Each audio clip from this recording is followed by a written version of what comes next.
Abusia beda masene amama kwa aba edemo aba Ayeka TV na sesei de enioma bebre na ekoso o man mu a ama amanfo bi aba abonti aba be ka cha His Excellency John Dramani Mahama ene NDC amanyuku no se wutwa ntro de papa wa ade se reality ebe expose because reality no ayese nyinsen ade a untimi fancy da uye dan a debi ehun sunsan so beba ama wiase afana ene Ghana fo nyina ahu de ekọ ene de ba na eno ho asem ena ama former finance minister Seth Tekper ede nsem bia ba betoto abonte a o kire se ewo wiase mu ha nyina no eye country bia ni ho a obetimi manage oman bi economy anase obetimi govern oman bi without any crisis it na say enioma eye 2020 to 2024 na ekoso a amanfo bi kire se external factors yemfa nye politics oye den a external factors yade a ebetimi affect oman bi economy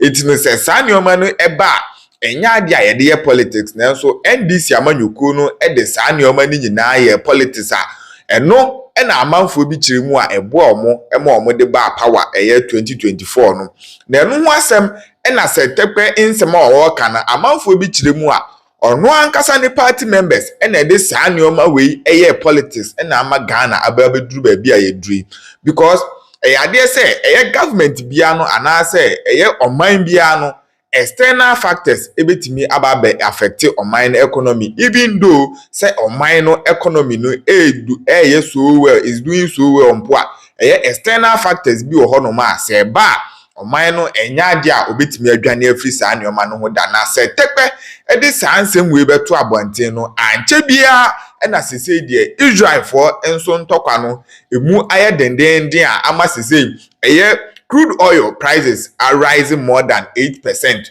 close to 10%. Ama bese enkopim 16th June government of Ghana enso beto petrol prices move by 9%. Ehun asem nyina ba beto abonte a dollar nso a na His Excellency John Dramani Mahama eno nso omo chese omama number form ama oman ni mu ayefo ama Ghana fo nyina ho ato no eno nso ahyanse twitwi ni mu nkakra enya asem ketu enti say de nsem no aye bebre nsem no ano aye diye pa eho asem nyina ene nsem ahodo a Seth Tekper ede beto abonti nyina no ebia ba be kan Ayeka TV ensa yenso ye ba be bo awrem ni ahwe de ekoso nyina enti abusia onya subscribe ya eni die kwan so no abomode ano subscribe na afi nso wache wadwen comment section hodom na bibia aye kama ye bo awrem ni nkotie nsem ni nyina. Let's put on the currency issue. Yes, I'm coming to the currency. Okay. So the point there again is the president saying things are going well. Let's be careful.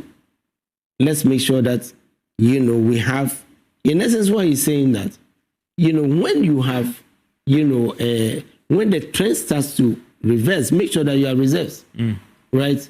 To put back. Reserves, which is sacrifice. Reserve, which is sacrifice. To set reserves, as in households, as in businesses, is sacrifice, right? So when we create it and the shifts are occurring, then we will have to fall on it, to make sure that, we stabilize the situation, because it's good to stabilize and to sustain reforms. Now, you spoke about revenue. Were revenue being affected? Was that a major consideration? Of course, revenue will have to be. Import levy was being hit? Wait a minute. Yes, because our revenue today is a factor. Yeah. And I'm saying, let me illustrate. Our revenue today, right? And I'm talking revenue, not tax revenue. Our revenue today is about 15%, right? 17%. Okay. Tax GDP ratio? Yes. Okay. The tax GDP ratio is around 15%. Okay. The revenue is around 17, 18%. But as a middle income country that we have become, it is our tax to GDP ratio that should be 17%, 18%, even for an African country. It is not 15%. And that is why, we are the president, the minister, and others have spoken about getting technical assistance in order to bring the VAT regime back to where it was. And then the president said it would affect the entire, revenue consideration when the debates were going on. And therefore, the levies that are being imposed, we have had a temporary levy policy where, you have sunset clauses. You use them during austerity and then you remove them. In other words, they are similar to your counter-cyclical measures. When you, so, and let me use a practical example, which is true. When we went into COVID globally, right? You remember that's when Zoom, and telephony and things, hit a boom, right? Therefore, that's when, and because many of these are done through the banking sector, that's when you have your FinSec levy. Because it is not the whole sector that is depressed. There's a sector that is doing well on account of we being at home. And therefore, meetings were being done on the laptop, on the phone, and whatever. It means that sector, is booming. So you put a temporary levy on it, right? You put a temporary levy on it. Of course, a time will come when COVID will be over. And it did. Right? And today, yes, there's some stability in the use of Zoom and the other, but it's not at the peak when it was, in a crisis, when they were favorable.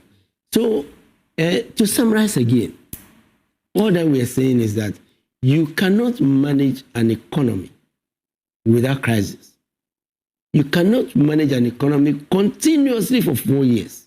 3-4 years without one crisis or the right. Right? Mpox. Mpox is in the news. Yeah. Right? How are we preparing for it? Or how did we prepare for it? Have we put some reserves, learning from COVID, so that when Mpox comes, we fall on those reserves, to manage? And that is when the reserves you are keeping, because you would have to tackle it. That's when you take the reserves, right, to manage it. I mean, this is not saying you are manipulating the markets.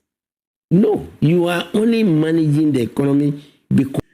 And the question they are asking is, can a self-confessed errand boy be privy to, understand, and appreciate national security operations and the funding thereof?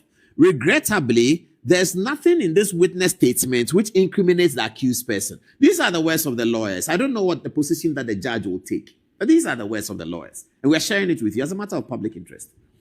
Now, he's saying here that the person that is your witness statement says of himself that I'm an errand boy to Kwabena Dubois. He sends me to go and buy him Yokagari and sends me to go and buy him Wache and sends me to the bank and sends me to do everything.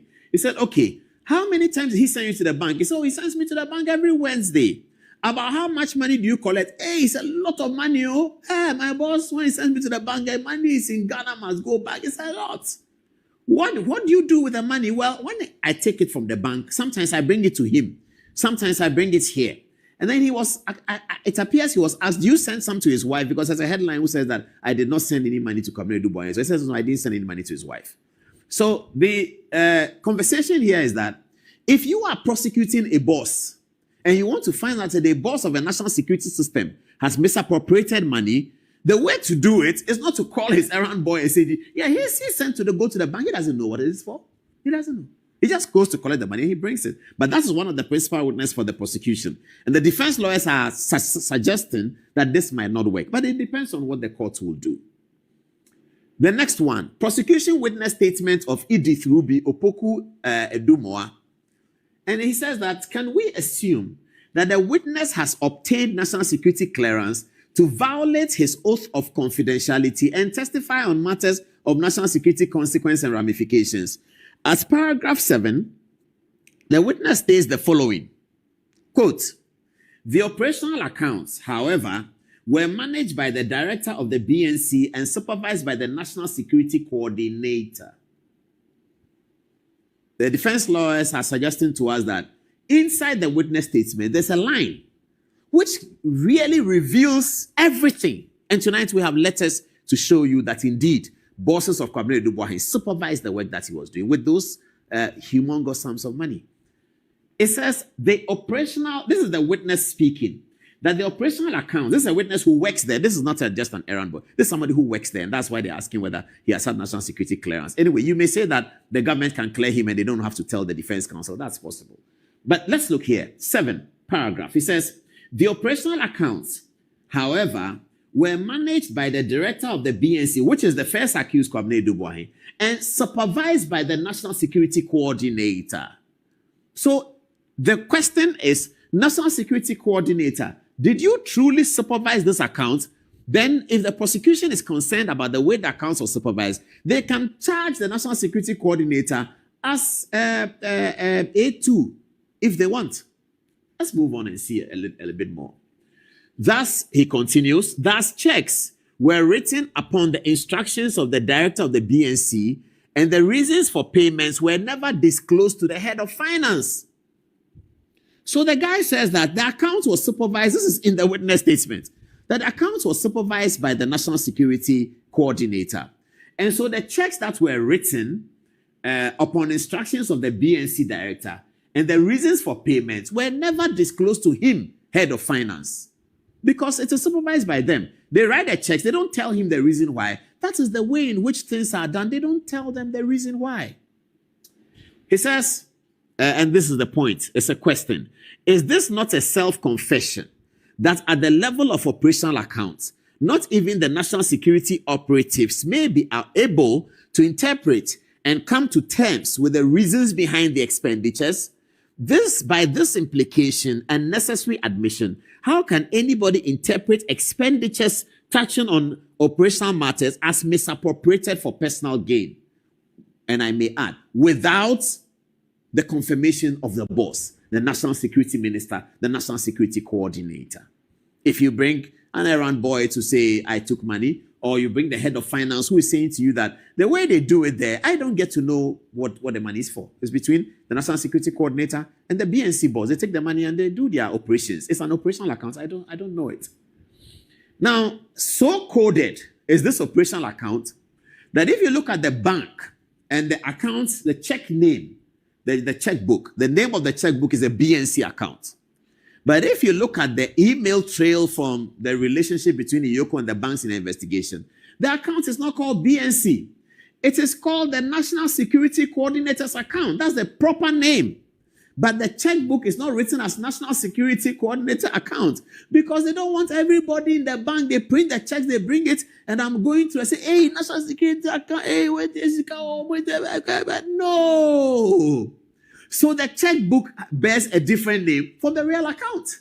So when the check comes to the bank and it goes to a teller and they see it and they enter it, they will see National Security account and they take it to their boss. Like, hey, boss, they've brought some check, your people, please. And then they deal with it.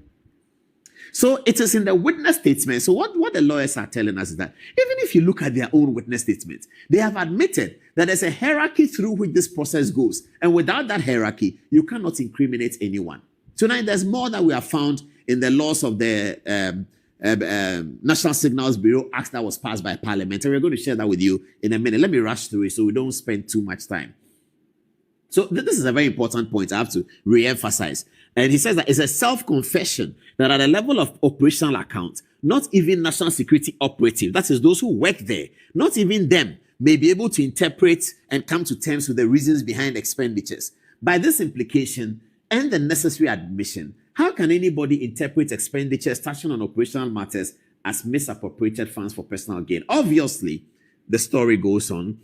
Edith Rubio Pokua Edumwa is totally not aware that the private company by name BNC Communication Bureau Limited, which she asserts is owned and controlled by Kwabena Dubois and his wife, and had a bank account with UMB Bank, was a national security arrangement engineered by the late Joshua Chairman at all material times, the National Security Coordinator, of course. So the point is that the national security operative that the investigators are talking to, the lawyers are suggesting to us that lady does not even know that this BNC account, which she thinks is owned by Kwabena Dubois, was actually directed to be opened by Joshua Chairman. And we have a letter here to that effect. Let me read and I'll bring you the letter. The checks issued by the intended witness in the sums of 1 million, 21 million were mere mundane duties of a director of finance at the National Signals Bureau who did not have an understanding of what they were intended for. It is apparent that at her level there are some confidential matters in the realm of national security operations that she is not even permitted to know. On her own showing, the entire statement of the intended witness is of no evidential value, as she cannot pontificate what she does not know or even understand. Now, the point about it's not being of evidential value is a statement of the lawyers. As I said before, it doesn't mean that the court will accept that there's no evidential value. That doesn't mean that. The court may also accept. The court may not accept. But we are sharing it with you. It's a matter of public interest. It's very, very important that we share these things with you.